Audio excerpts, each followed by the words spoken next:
The bell tolled once, and the storm answered. Candles guttered as Luna paused mid-aisle, lace shaking against her wrists. A rain-dark stranger stepped from the open doors, uninvited and unafraid. The groom stiffened, jaw iron, fingers locking on her hand. The stranger said, "You can't marry him." The officiant blinked, pages trembling in his grip. Luna said, "Who are you to decide my vows?"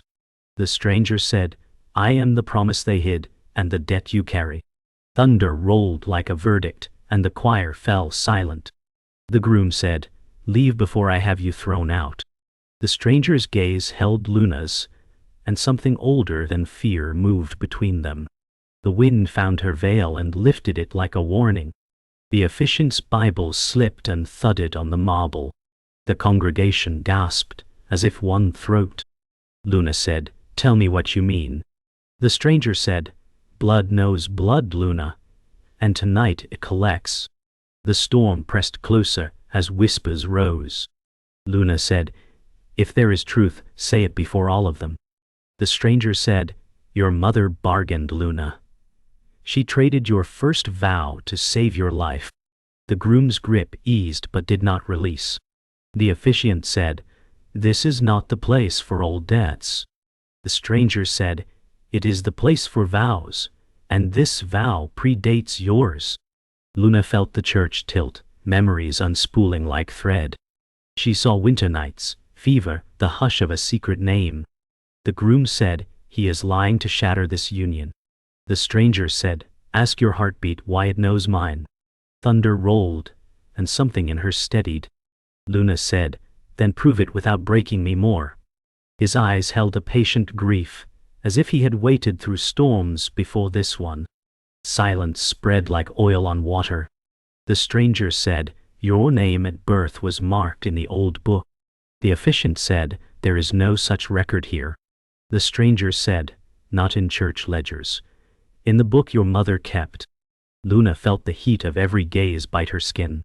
The groom said, "We stand on law, not superstition." The stranger said, "Law bends for blood, oaths sealed in winter and ash."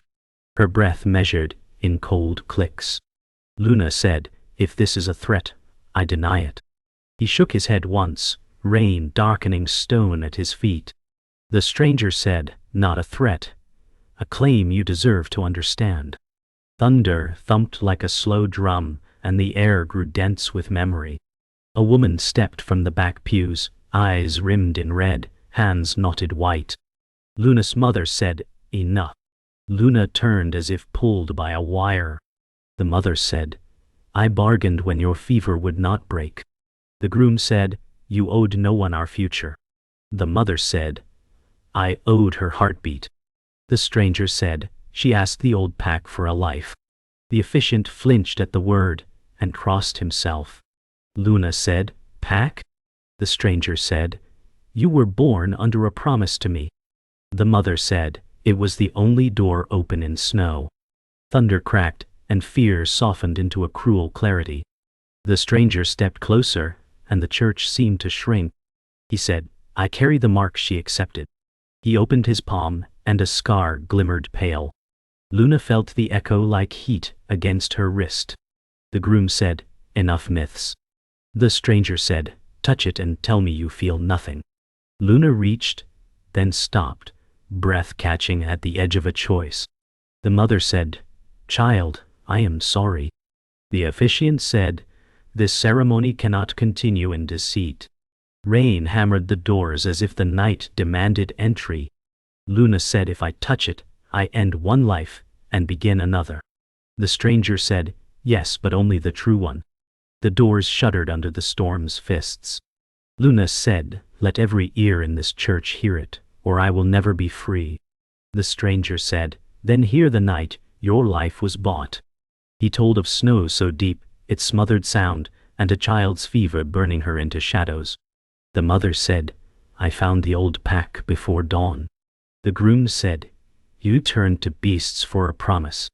The stranger said, "For a vow that bound your future to mine." Luna's pulse thudded in her temples. The officiant said, "Such bonds have no place here." The stranger said, "Truth has no place where lies are crowned." Lightning painted every face in stark relief. "Oh," Luna said, "if I was bound, why give me a choice?" He said, "Because choice is the seal. Accept it, and it lives. Deny it, and it dies." Luna walked to the altar rail, fingers trailing over the chill marble. She said, "If I accept nothing, what remains?" The groom said, "We wed, and leave this madness." The stranger said, "You will hear the echo of an unsealed vow until your last breath." The mother said, "I will bear your anger if it frees you." Lightning burst through glass, scattering color on her cheek. Luna said, "I was saved by a debt, not crowned by it." The groom's eyes softened. He said, "Then choose me for love, not to spite him." The stranger said, "Choose yourself first, and the rest will follow." Outside, the rain eased for a heartbeat, as if the storm itself paused to listen. The stranger rolled back his sleeve, revealing a pale scar etched into his wrist. He said, "This is the seal your pulse answers." Luna's gaze fixed on it, heartbeat fluttering. The groom said, "Scars prove nothing but survival." The mother said, "Touch it before you dismiss him." Luna's hand hovered, heat humming between skin. The officiant said, "If this is a sign, let it be clear." The stranger said, "When you touch it, your heart will find mine." Luna said, "And still, I will choose." He nodded, patient as if carved from stone. The rain's drumming deepened, a slow rhythm that matched the quiet pull between them. Luna's fingers met the scar, and the sound of the storm fell away. Her pulse and his struck the same beat, heavy and sure.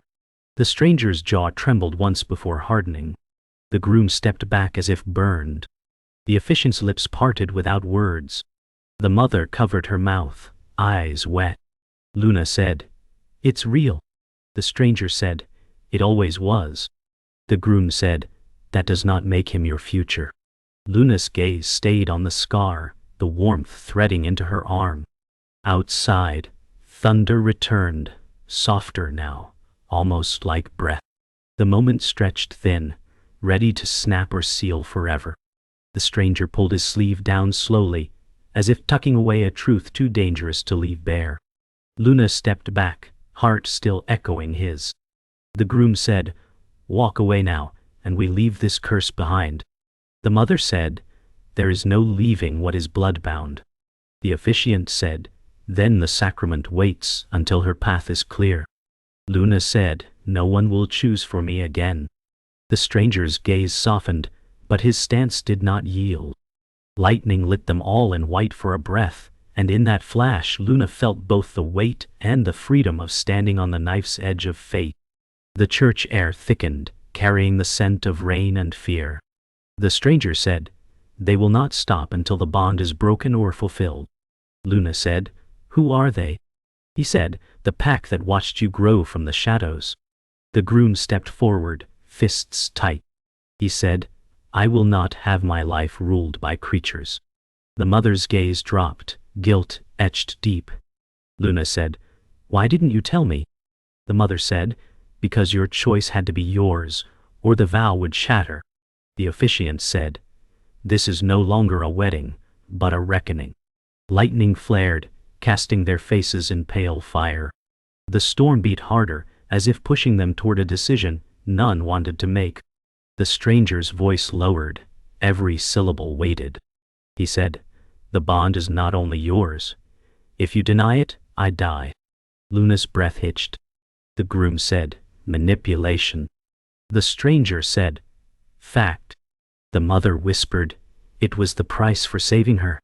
The officiant said, "Then your life is tangled in hers beyond consent." The stranger nodded once. Luna said, "And if I accept?" He said, "We live bound by the vow's terms."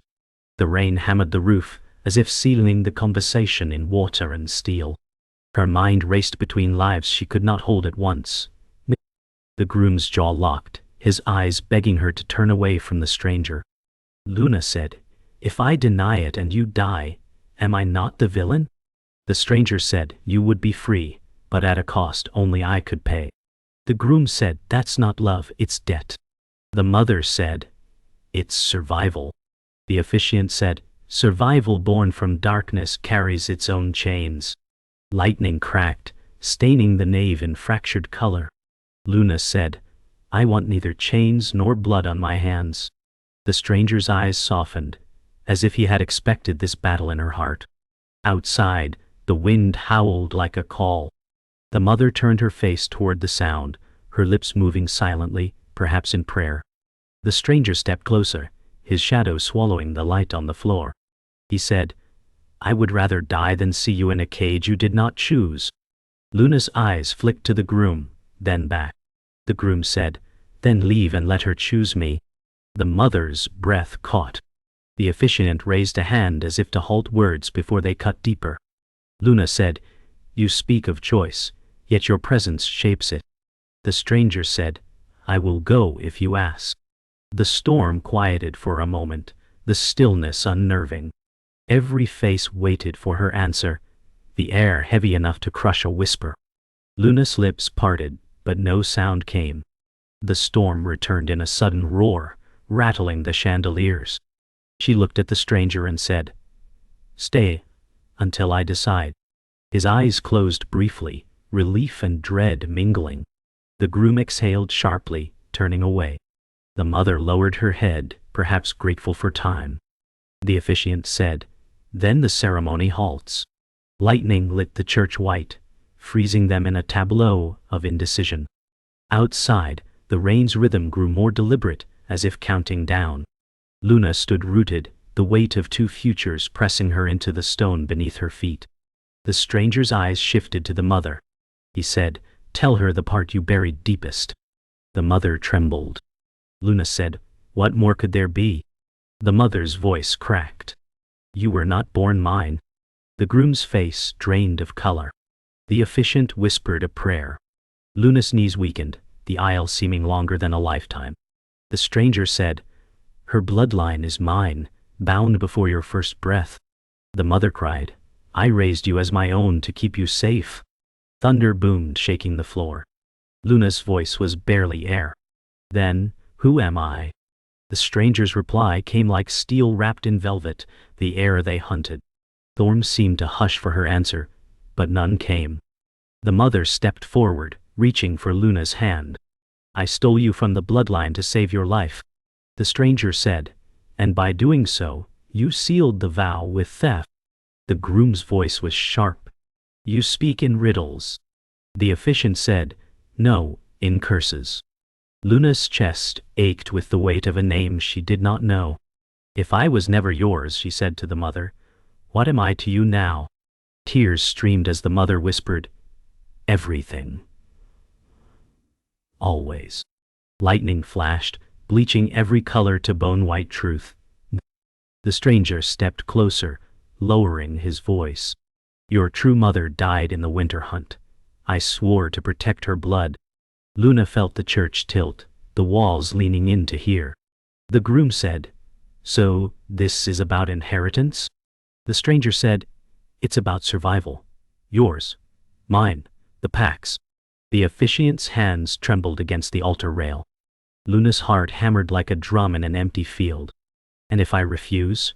she asked. His jaw set. "They will come for you in ways I can't stop." Outside, the wind rose again, carrying the low, distant howl of something more than weather. A shadow crossed the stained glass, blotting out the storm's light. Luna looked up, catching the fleeting silhouette of a wolf's head in the colors. The stranger's voice hardened. "They've found you." The mother's grip on Luna's arm tightened. The groom stepped between Luna and the door. The officiant whispered, "We are not safe here." The wind became a growl pressing against the church walls. Luna said, "Then the choice is now." The stranger nodded once, every muscle coiled. "Yes, now or never." Lightning struck close enough to rattle the rafters, and the air filled with the scent of wet earth and danger. The doors groaned under a force from outside. The stranger said, "If you choose me, we leave now and fight together." The groom said, "If you choose me, we run and hide." The mother's eyes begged for safety, the officiant's for truth. Luna felt the pull of two worlds in her chest. The wind screamed through the gaps in the door. She said, "Whoever I choose, I lose the other." The stranger's hand extended. The groom's hand did too. Thunder cracked so loud it silenced thought. Luna stood between them, the storm waiting for her to speak. The church shuddered under the storm's fists. Luna's eyes moved from the stranger's outstretched hand to the groom's, her breath sharp in the cold air. The stranger said, "With me, you face the danger head on." The groom said, "With me, you leave it all behind." The mother whispered, "Choose the path you can survive." The officiant's candle shook in his hand. Luna's pulse roared in her ears. She said, "I am done being shielded from my own fate." Lightning flared, and in its light she stepped toward the stranger. The groom's face crumpled. The mother's hand flew to her mouth. The storm outside howled, as if answering her choice. The stranger grasped her hand, pulling her closer until their foreheads almost touched. "You'll have no easy days," he warned.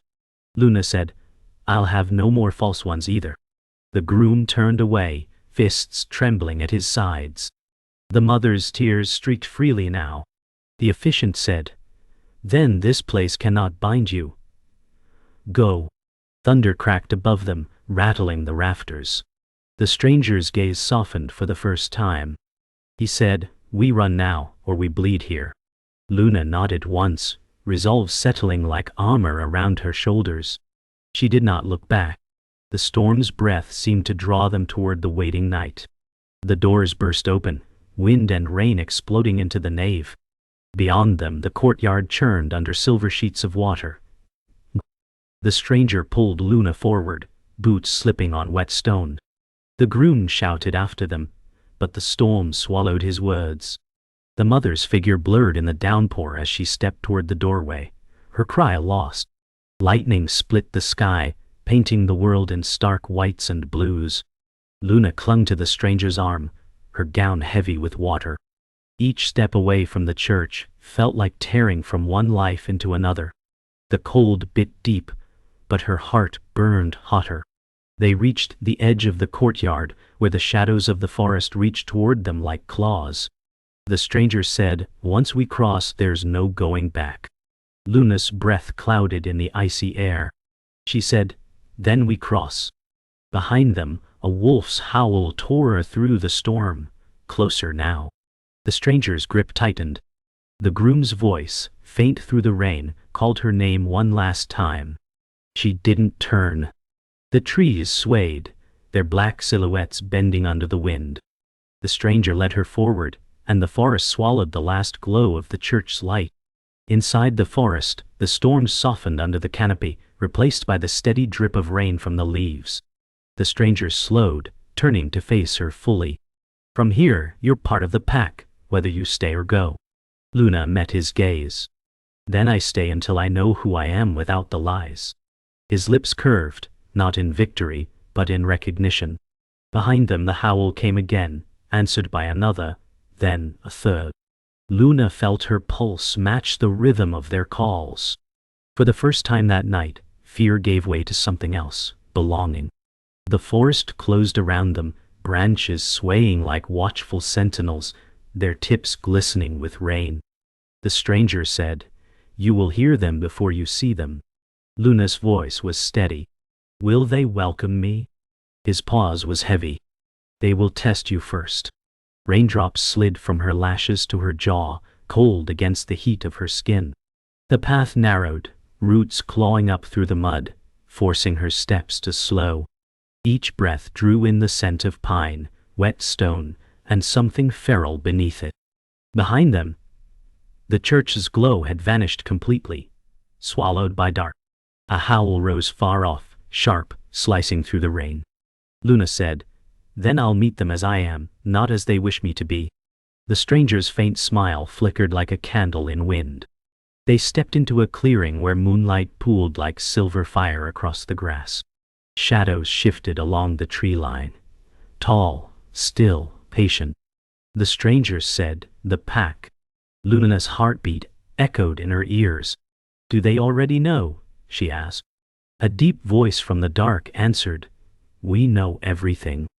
Figures emerged, men and women, eyes catching the light in flashes of gold. The air grew dense, pressing against her lungs. Each gaze weighed her like a scale, testing her worth in silence. She straightened her spine, refusing to bow. The stranger's hand brushed the small of her back, a touch that steadied her, but didn't shield her. One stepped forward, a woman with hair like black silk, eyes bright as minted gold. "You carry her scent," she said. Luna replied, "I carry my own." A ripple of murmurs passed through the pack, part intrigue, part challenge. The stranger's jaw flexed, but he stayed silent. The woman circled slowly, her gaze cutting like a blade. "Strength and defiance," she murmured. From the other side a male voice asked, "But will she bleed for us?" Luna met his eyes without blinking. "I'll bleed for truth, not for chains." The air seemed to pause around them. The stranger shifted his weight, ready to step in if the moment turned. The leader emerged from the shadows, a tall man with a jagged scar tracing his cheek, amber eyes lit like molten glass. "If you stand with us, you stand against those who raised you," he said. Luna's breath tightened, the weight of the groom's face and her mother's trembling hands flashing in her mind. The stranger said, "It is the only path forward." Luna lifted her chin. "I stand where my truth leads me." A low murmur moved through the pack, some in approval, others in doubt. The leader's stare sharpened, then eased. "Then earn it," he said, stepping back into the shadows, his words a sentence and a summons at once. A sudden howl tore through the clearing, and the pack dissolved into motion, vanishing between the trees. The stranger caught Luna's arm. "Your trial begins." Shapes darted through the forest, their speed beyond human. Luna stumbled forward, her boots sinking into slick leaves, lungs straining with cold air. Branches whipped against her shoulders, the path a blur beneath her. The stranger's voice cut through the chaos. "Keep up, don't look back, no matter what you hear." Another howl rang out, closer, layered with a growl that made her blood quicken. She gritted her teeth and pushed harder, the forest closing in like a living gauntlet. The forest opened into a ridge, moonlight spilling over a vast valley washed in mist. The stranger stopped, chest rising with the echo of their run. "This is where you stand or fall," he said, voice low but unshaken. Luna's heart thundered, breath sharp in the icy air. Behind them, shapes moved in the trees, silent, patient. She said, "Then I stand." The first of the pack emerged, eyes bright as molten fire, their steps deliberate as they formed a ring. The stranger's voice carried like a vow. "They will see your fear, or they will see your truth." She inhaled, grounding herself in the cold bite of the night. Lifting her chin, she met their gaze as the circle drew tight. A figure stepped forward, the scarred leader, eyes molten amber, every movement steeped in authority. "Prove yourself," he said, and the circle shifted. From the shadows, a massive wolf shape padded forward, fur bristling under moonlight. The stranger's tone dropped to a warning. "It will not hold back." Luna's gaze locked with the creature's, her pulse racing. "Neither will I," she said. A murmur of approval rolled through the pack. The leader lifted a hand, and the wolf lunged. Luna's boots dug into wet earth as she sidestepped, cold mud splashing against her gown. For a heartbeat, their eyes met, recognition sparking through the tension. The wolf circled her, paws whispering against the damp ground. Luna stood still, her breath misting between them. The stranger's voice reached her like a tether. "Show it who you are." She slowly extended her hand, palm forward. The wolf halted, muscles coiled, its golden eyes searching her face. Then, with a low growl that felt almost like a question, it stepped forward and pressed its muzzle into her palm. Gasps rippled through the circle. Not. The leader's expression was unreadable, but a faint nod passed between him and the stranger. Luna's chest rose sharply, tested, measured, and accepted in a single moment. The leader stepped forward, voice carrying through the clearing. "You are one of us now." Luna's throat tightened, her voice caught between pride and grief. The stranger's eyes met hers, holding both relief and promise. In the distance, a howl rose, low, rich, and answered by a dozen more, weaving into a single endless thread through the forest. Luna whispered, "Then I walk with you." The leader turned, and the pack began to melt into the shadows between the trees. Luna lingered for a breath, glancing back toward the valley's faint lights, the life she had left behind. Then she stepped forward, following the sound. They stopped deep in the forest where moonlight was little more than a shimmer on the leaves. The stranger faced her. "From now on, the vow is ours to guard." Luna's reply was steady. "And if they come?" His eyes held hers. "We'll be ready." In the hush, a single howl rose beyond the ridge, its mournful note sliding into the night. Others joined, layering a harmony that made her pulse quicken. Luna closed her eyes, listening. For the first time since the church doors opened, she felt the world settle into place, not safe, but right. "Then let it begin," she whispered.